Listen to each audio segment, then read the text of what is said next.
From Hollywood, it's time now for Edmund O'Brien as Johnny Dollar. Hank Layson at Intercommercial, Johnny. Say, did you ever hear the Collegio diamond? Doesn't strike a chord. Worth about $200,000 on the open market. It's insured and it's been stolen, right? Well, can't say definitely that it's been stolen, but it's gone. The owner's name was Benson, lived here in Hartford. Why the past tense?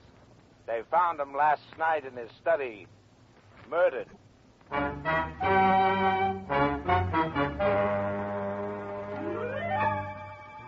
Edmund O'Brien in another transcribed adventure of the man with the action-packed expense account. America's fabulous freelance insurance investigator. Yours truly, Johnny Dollar.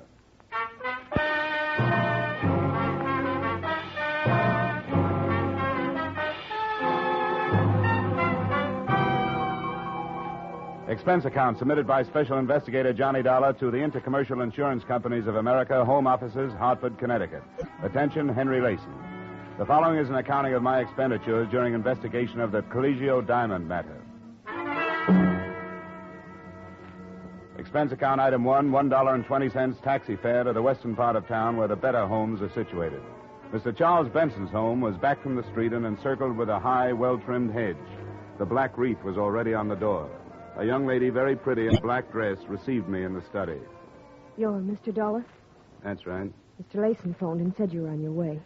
Oh, I hate to bother you with a matter like this right now. Miss Benson, is it? Yes. It's quite all right. Maybe if I go over it all again, it'll help me realize that it's happened. That Dad's gone. It's still like a bad dream. The beginning was when Dad bought the Collegio diamond.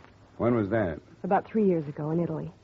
He bought it from a diamond trader who'd just come into Florence from South Africa. Your father had interest there? No, he was just a tourist. He'd heard about this diamond from a friend of his, a collector. Seems the diamond had belonged to a minor official to the Medicis, a man named Collegio. It was given to him in return for a favor. Since then, it's passed from hand to hand until Dad bought it. What did he pay for it, do you know? About $200,000, or the Italian equivalent at that time in lira. But, Mr. Dollar, the diamond has a strange history. Now, don't tell me there's a curse on it. No, nothing like that. But I guess it amounts to the same thing. Everyone who's owned the diamond has died with it in his possession. Died violently. There's nothing particularly mysterious about that. Anything worth as much as that piece of glass is worth killing for. Say, who's living with you here now? My mother. Just the two of us. You have no idea how hard it's been for her, Mr. Dollar. She's hardly been out of her room since Dad died. Can you tell me about last night, Miss Benson? Well, I was out with Bob, my fiancé. We were out till about 3. Dad was home alone. He had a habit of reading very late. In this room, as a matter of fact. The light in the study was on when we came in. It was the only light on in the house. Bob and I went in. Dad's back was to the door. Please go on. He was slumped over in his chair facing the window. His book had dropped to the floor. The wall safe was wide open, and on the desk was the velvet-lined box the diamond was kept in. The diamond was gone. Dad had a bullet hole in his temple. I see. He kept the diamond right on these premises? Always.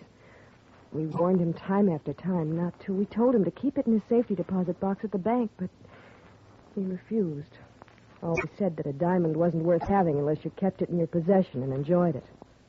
Who knew about the diamond, Miss Benson? Oh, so many people. Family, of course. Myself, Bob. The papers were filled with the news when Dad came back with it from Italy. Oh, I mean, who knew where it was? Who knew the combination of the safe? Nobody but Dad. And, of course, Mother. Oh, yes, and Mr. Corrigan. Who's Mr. Corrigan? Dad's lawyer. Dad kept the will in there and a few other papers that Mr. Corrigan would come and get every once in a while. Well, Corrigan came into the house and got papers out of your dad's safe anytime he wanted to? Anytime he wanted to. I think I'd better talk to Mr. Corrigan before I go any further. Now, Mr. Dollar, Mr. Corrigan wouldn't have stolen Probably not, but we'd better have a talk just the same. I'd like to have his address, please.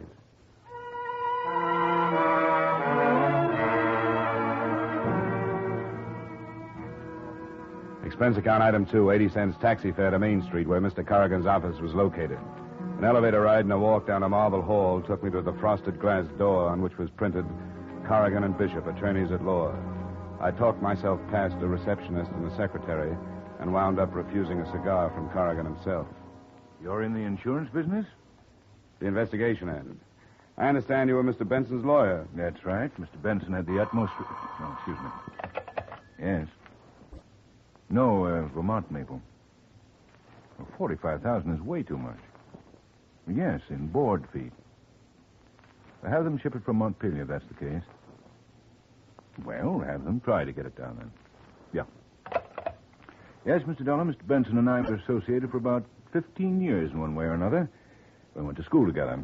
It was a terrible shock to learn of it. Excuse me. Who? Oh, put him on.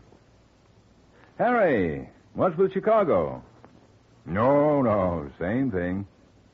No, she's in Arizona. Arthritis. Well, a little better. You know how it is. Yeah, we'll do that. And my love to Annie. Okay, you bet, Harry. Yeah, you bet. Sure. Bye. Now, you're here about the diamond or about the life insurance policy? The diamond. Well, the diamond is a very rare item. Whoever got into the safe knew the combination. I understand there weren't many who knew the combination. Well, that's true. Mr. and Mrs. Benson and myself were the only ones. I suppose I'm the prime suspect. But, of course, these safe crackers, they use a stethoscope these days. You probably know more about that than I do. Oh, excuse me. Who? Oh, yes, put him on. Yes, Jays. Oh, it is? Oh, swell. Yeah, it's a shame, isn't it? Yeah, very young man. 45. Oh, yes. Terribly upset. Well, yes, she's due here at about, any minute now. We're going to make the arrangements. Oh, I wouldn't let her go near the place, no. Well, I certainly tell her. Yeah, you bet. Yeah, you bet. You bet. Yeah, bye. Well, exactly what did you want to know, Mr. Dollar? Anything that would help us locate the diamond. Well, have you talked to the police? No, I thought I'd amble around among the persons involved first. Well, as I say, you probably know more about that than I do. I wish there was something I could say, but the last time I saw George Benson was about 2 weeks ago. You think this was an outside job? Well, that's my opinion, but it's sheer speculation. Oh, excuse me. Oh, she is? Well, send her in, please. I hope you won't mind, Mr. Dollar. That's Mrs. Benson. I'm taking you down to the dressmaker's. Oh, I see. Why don't you go out that door? Fine. Oh, thanks, Mr. Corrigan. It's quite all right. Anything else I can do, you'll let me know. You bet. I didn't leave. I stood in the little outer room and sneaked a listen through the door. There was some reason why Mr. Corrigan had rushed me out one door while Mrs. Benson came in another one. I heard some things that made the whole case of the Collegio diamond a lot more interesting. I pushed the door open a crack. Darling. Oh, Dad. You look lovely in black. I'm going out of my mind. All those people calling, having to act unhappy. Well, this is your opportunity to be a real actress. I'm awful at tears. You're beautiful. Please, Stan, what if somebody should see us? Well, let them see us. What do I care? We're as free as birds. There's a little place down in Bermuda, a resort. I got a folder the other day. Beautiful place to have. You won't believe how beautiful. And as soon as it's proper... What about Kitty? Well, I told her before I left that I wanted a divorce. I told her, and she knows it. That's why she went to Arizona. To get away, to think things over. I didn't want to hurt her, but I wanted her to know. Darling, I can't believe it. It's too good to be true. But we've got to be careful. Ah. Very careful. Let's go or we'll be late. Darling, I love you.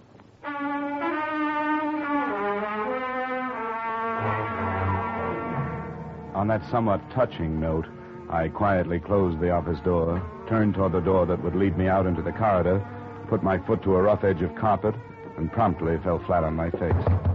This brought Corrigan running. I thought you were gone, Mr. Dollar. I thought so, too. Do you consider it quite ethical listening at keyholes? Didn't you know? Investigation is just a very polite word for snooping, Mr. Corrigan. Who is it, Stan? He's an insurance investigator. You heard everything? Not everything, Mrs. Benson. Just enough to tell me that black is not your color. No, it isn't. I loathe black. Ditto your husband. I tolerated my husband, Mr. Dollar. You don't have to explain anything to him, darling. He's just an insurance man. The police might be interested to know about this little relationship. There are a number of angles here. Could be that you and Mrs. Benson killed Mr. Benson and removed the diamond to make the whole thing look like robbery. Yes, Mr. Dollar, it could be. I welcome any police investigation. Fine, I'll go right over. Wait.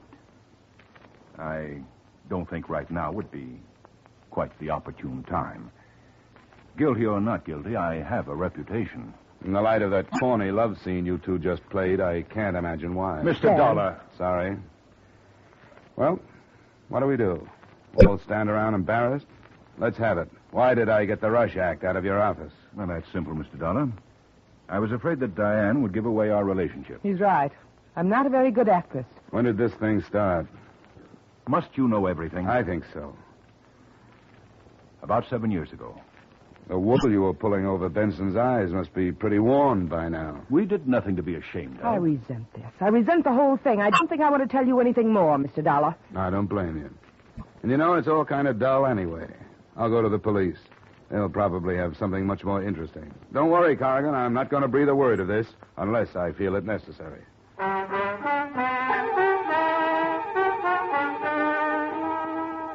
But I never made it to police headquarters. I got out in the street when a very large, very quiet man in a brown and white sport shirt stopped me. Mr. Dollar, Yes? you like some information?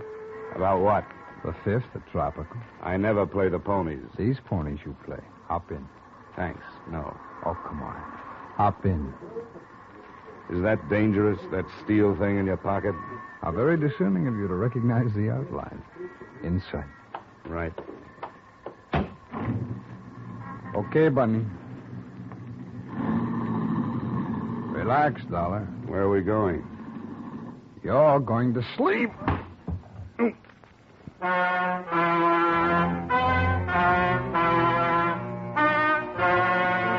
awoke with a groan in my own apartment. Nobody was there. But nobody. As soon as I could focus my eyes, I tried to lift myself off the floor. After 5 tries, I managed to turn my head. What I saw made me want to go back to sleep again. The place was a mess. There wasn't 1 inch that hadn't been gone over with what must have been a tractor. Every drawer in the place had been turned upside down. The problem was reaching the phone. It was all of 10 feet away, but it might have been 10 miles. I started to crawl. About halfway to it, I grabbed hold of the cord. I pulled the phone toward me until I got my hands on the receiver. Hello? Hello, Johnny? Hello? Hello? Johnny? Yeah, Johnny. Johnny, you sound awful. Yeah, I can understand it. Well, what'd you find out about the Collegio diamond? You were right. About what? It's gone. Well, that's brilliant. Who took it? I don't know. Well, what are you doing to find out? Right now, I'm just lying around. Somebody gave me a tumble. Say, are you drunk? You better send a doctor. I think I'm going to pass out again. Johnny? Johnny? Hello? Johnny?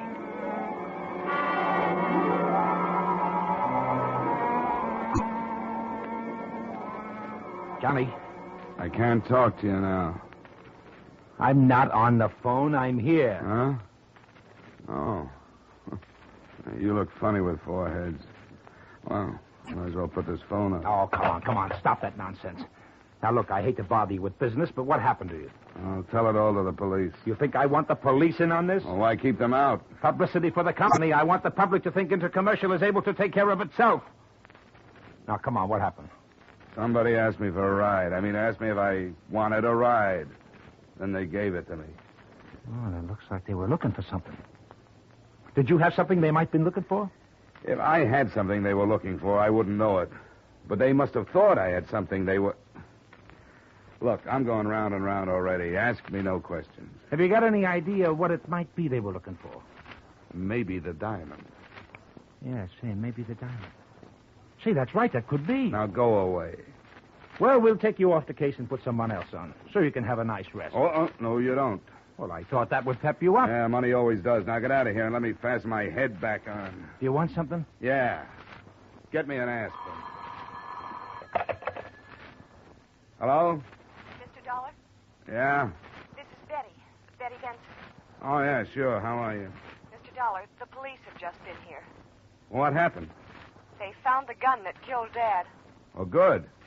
Where was it? in my purse.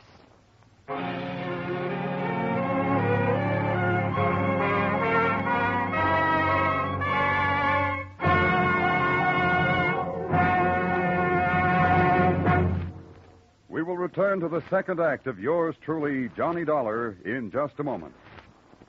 For an hour of rapid-fire entertainment, the show goes on. It's the show for you these Friday nights on most of these same CBS stations. It's an intimate glimpse into a fascinating angle of backstage life. A series of honest-to-goodness auditions for jobs in theater, nightclubs, and radio. The singers and comedians you hear are face-to-face with managers, agents, and bookers ready to hire them on the spot, take an option, or turn thumbs down. Be sure to hear The Show Goes On and its latest acts this Friday night. Now, with our star, Edmund O'Brien, we return to the second act of yours truly, Johnny Dollar.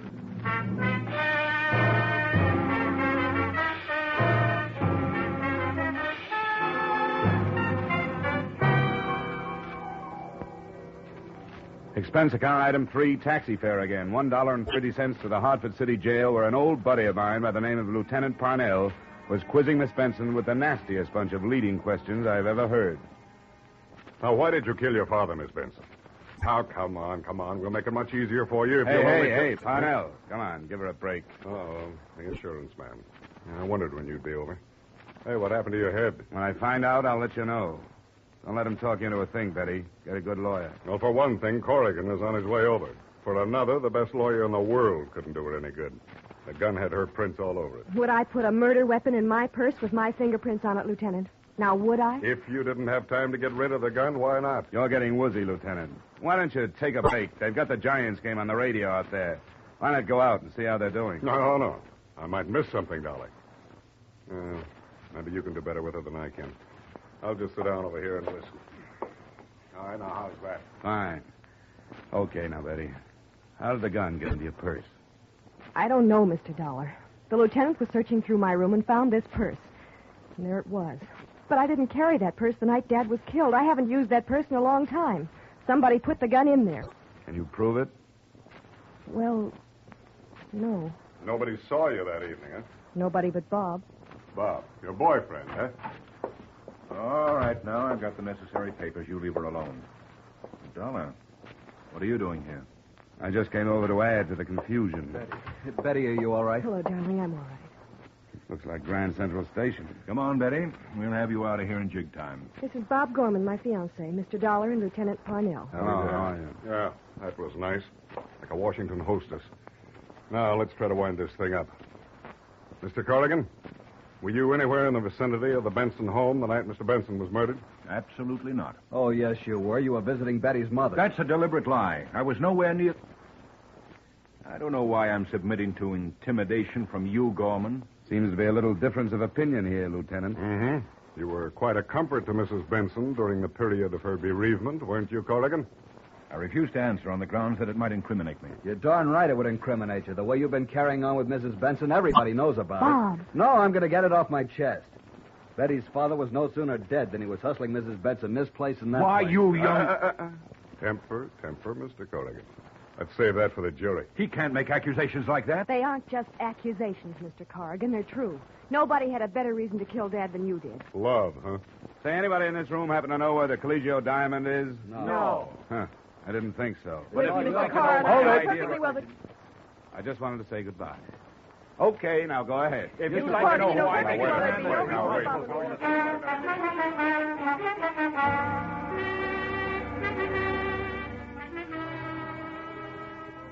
Expense account item 4, $12.20 miscellaneous taxi fares all over the place. I went on a little visit to Corrigan's apartment and found something of interest. A little slip of paper on which was written in the highest form of legal language, of course, I owe you $2,000, George Benson. I worked my way into Bob Gorman's apartment. There I found a bill from the Garant Detective Agency. Then to police headquarters again, where I found a picture of a man who was tall and thin and had a little, well-trimmed mustache. Then I went home, where I found a man who was tall, thin, and had a little, well-trimmed mustache. He was drinking my bourbon. You're drinking my bourbon. It's lousy bourbon. Look what you did to my head. It's an improvement. All right, what do you want? The diamond. What else? I don't have it. I don't believe it. Well, search the place. I already did. Well, I guess that does it. I'll see you later. Don't go. Out of the way. I said don't go. You crazy... Okay. Drop the gun. Let go. Now, sit down and finish your drink. I didn't come here alone. If I'm not downstairs in 3 minutes, you'll come up. The more the merrier. Who do you work for? Myself. That's right, friend. I want all the excuse I can get to beat the pulp out of you. Go on. Now cut it. Who do you work for? Corrigan. What's the deal? He wanted me to get the gun. So you planted it in Betty's purse. I didn't. And I didn't kill Benson either. I went to get the gun, but it was gone. And I thought you had it, but you didn't have it. So you were working for Corrigan? Yeah. Okay. Now let's start all over again. Who do you work for? I told you, Corrigan. This isn't going to be much fun for you, friend. Now listen, lay off of me. I'm telling you the truth. I tell you the truth, and you keep on hitting me. Now, that ain't fair. Who do you work for? Oh, okay. Mrs. Benson. What's the deal? She hired me to get the diamond. Why? She killed her husband so she'd get away with Corrigan. She wanted me to break in and get the diamond so it looked like robbery, see? Robbery and murder, see? Here we go again. Will you leave me be? I can keep this up all night if I have to. Why don't you tell me who you think I work for, then, instead of beating up on me? I want to hear it from you. Look, chum, since you knocked me on the head, I get spells of bad temper. All right. All right. The Garand Detective Agency. Now we're getting someplace, Vic. How did you know my name? Well, it's a byword in every precinct police station from here to Ishpeming. You were hired by Bob Gorman. I was hired by Bob Gorman. You killed Benson. I don't know who killed Benson. What were you hired for? To get the diamond. Bob's got it in his apartment. Do I start working on you No, again? don't act so tough now. Well, who's got the diamond? Corrigan. Well, look, if you've got all the answers, what are you asking me for? Vic, my boy, I'm amazed. I've seen liars in my time, but I've never run across anything like you. How can you do it with such a straight face, huh? Years of practice. Now, I'll tell you the truth as you see it. Don't you hit me no more now. Bob Gorman hired you. That's the truth, all right. And he hired you to get the diamond. But you didn't find the diamond there. You found Benson dead. I walked in there. I'm telling you, I was never more surprised in my life. There was Benson in that chair. Well, I hired out to do a lot of things. But murder, that's not for me. There ain't money enough in the world to make me commit murder. Slugging, you do. For good money. Vic, I'm not interested in who killed Benson. Personally, I don't think you know. I want to know where the diamond is. How do I know where the diamond is? It was gone when I got there. I thought you had it. That's why I slugged you. Period. All right, Vic. I'm tired. I got a splitting headache. Finish your drink and get out of here. No, thanks. It really is lousy bourbon.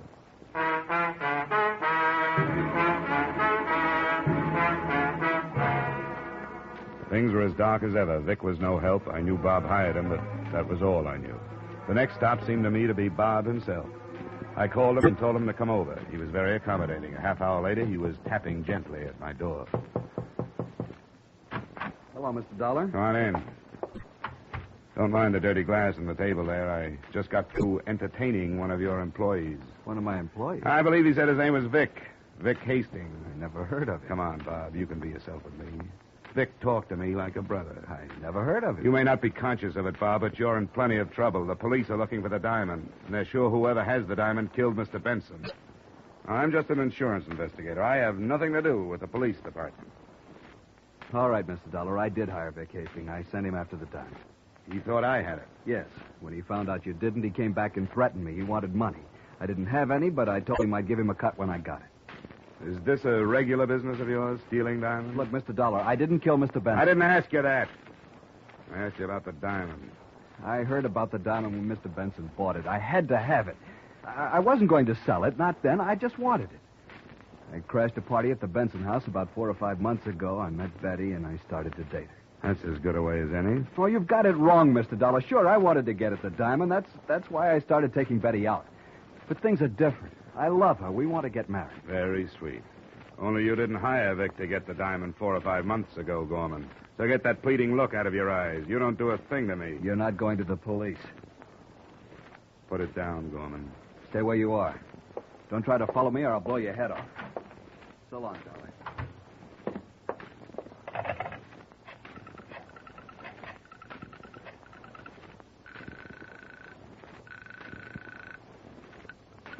Parnell speaking.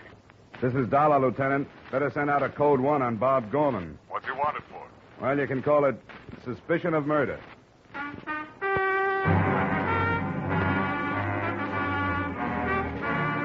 Expense account item 5, 120 taxi fare to the Benson home. I found Mrs. Benson in a sad state upstairs due to her husband's death and her daughter's incarceration.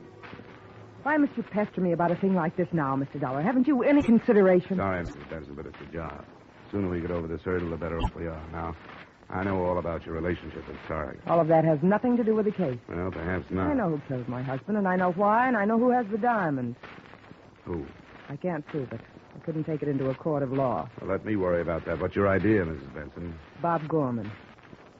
Why do you think he did it? He has a violent temper. He hated George, hated him like poison.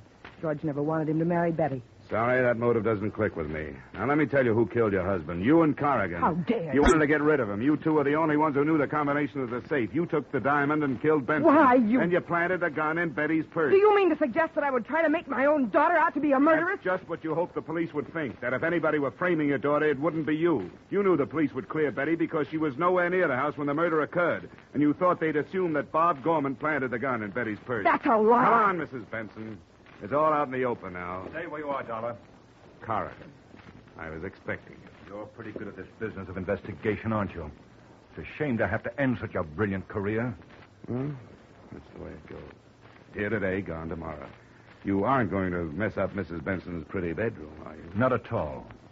We'll just go out the back way. Open the door, Dollar. Glad to. After you. He's all right, Mrs. Benson. Come on, get up, Corrigan. The lieutenant is waiting.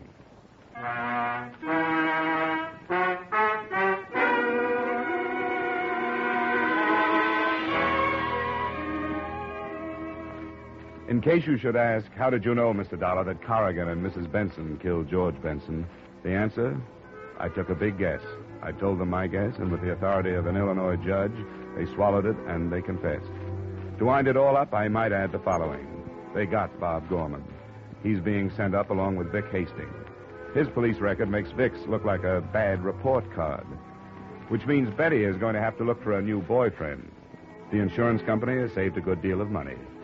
Everybody bad goes to the penitentiary. Everybody good stays free, which proves that bluff is better than logic. This time, anyway. Expense account item 6, doctor bill and miscellany for my sore head amounting to $25. Expense account total, $65.34. And that's pretty cheap. Yours truly, Johnny Dollar.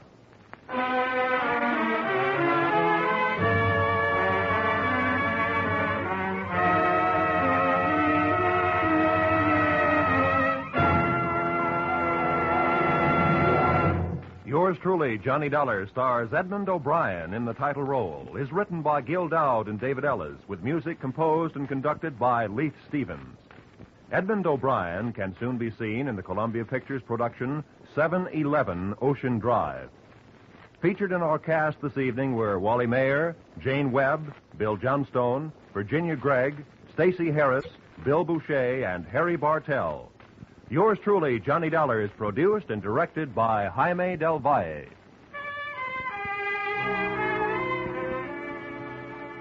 Join us again next week at the same time when, from Hollywood, Edmund O'Brien returns in another transcribed adventure of Yours truly, Johnny Dollar.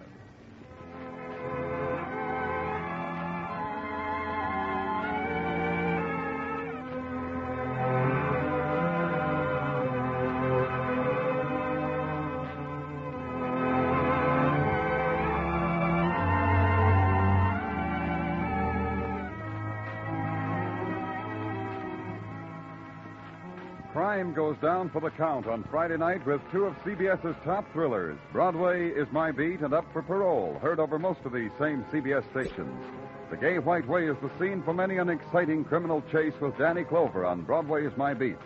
In the actual files of parole boards across America come the stories of men and women who are up for parole. For a thrill and a chill, Broadway is My Beat and Up for Parole, fill the bill.